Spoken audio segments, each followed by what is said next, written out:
নমস্কাৰ, মই জ্যোতি পি বৰা। সকলোলৈকে অসমীয়া ৰঙালী বিহু অৰ্থাৎ বহাগ বিহুৰ লগতে অসমীয়া নৱবৰ্ষৰ আন্তৰিক শুভকামনা যাচিলোঁ।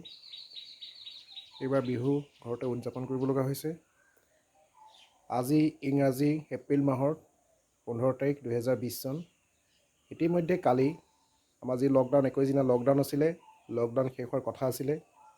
কিন্তু বৰ্তমান পৰিৱেশৰ পৰিপ্ৰেক্ষিতত প্ৰধানমন্ত্ৰী নৰেন্দ্ৰ মোদীয়ে কালি ঘোষণা কৰে যে এই লকডাউন অহা 3 মে'লৈকে থাকিব। অৰ্থাৎ আজিৰ পৰা আমি আৰু 19টা দিন লকডাউন মানি চলিব লাগিব।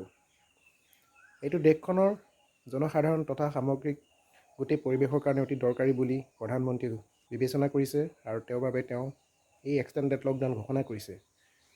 কিন্তু লকডাউনৰ কাৰণে দেশৰ অৰ্থনৈতিক অৱস্থা যথেষ্ট নিম্নগামী হোৱা স্বত্তেও দেশৰ জনসাধাৰণক বচোৱাৰ স্বাৰ্থত এয়া কৰিব লগা হৈছে আৰু আমিও এয়া মানি চলাটো অতি প্ৰয়োজনীয় বুলি ভাবাটো উচিত।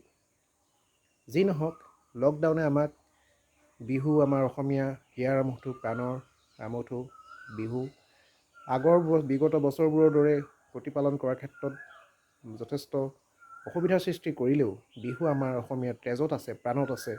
গতিকে আমি মনেৰে হ'লেও বিহু পালন কৰি আছোঁ। কৰোণা ভাইৰাছে যথেষ্টখিনি অসুবিধাৰ সৃষ্টি কৰিলেও আজি এই মুহূৰ্তত ঘৰৰ চাৰিবেৰৰ মাজৰ পৰা অকণমান প্ৰকৃতিৰ কাষলৈ ওলাই আহিছোঁ। খুব ভাল লাগিছে। সদায় এইটো খুব ধ্যান লওঁ। আজি কেমেৰাটো লৈ আহিছোঁ বাহিৰলৈকে।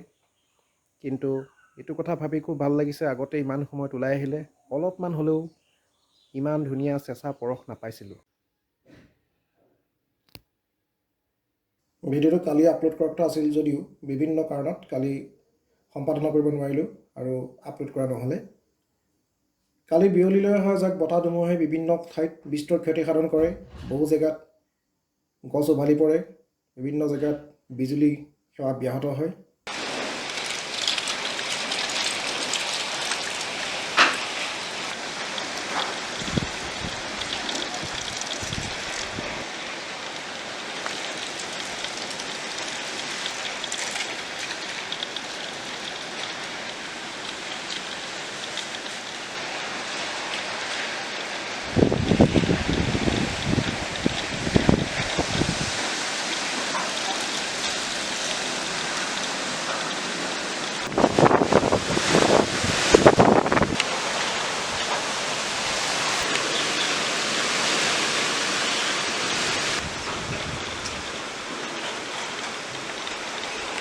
আজি এপ্ৰিল মাহৰ 16 তাৰিখ।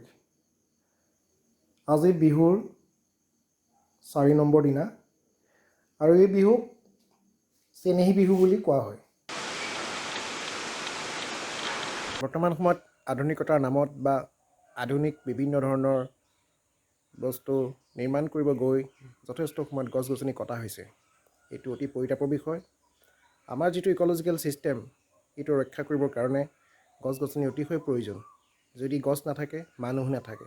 এইটো এটা সৰ্বজনবিদিত শ্লোগান হয়, কিন্তু বাস্তৱৰ ক্ষেত্ৰত ইয়াক ৰূপায়ণ কৰোঁতে মানুহে কোনো ধৰণৰ বিশেষ পদক্ষেপ সকলোৱে লৈছে বুলি ক'ব নোৱাৰি।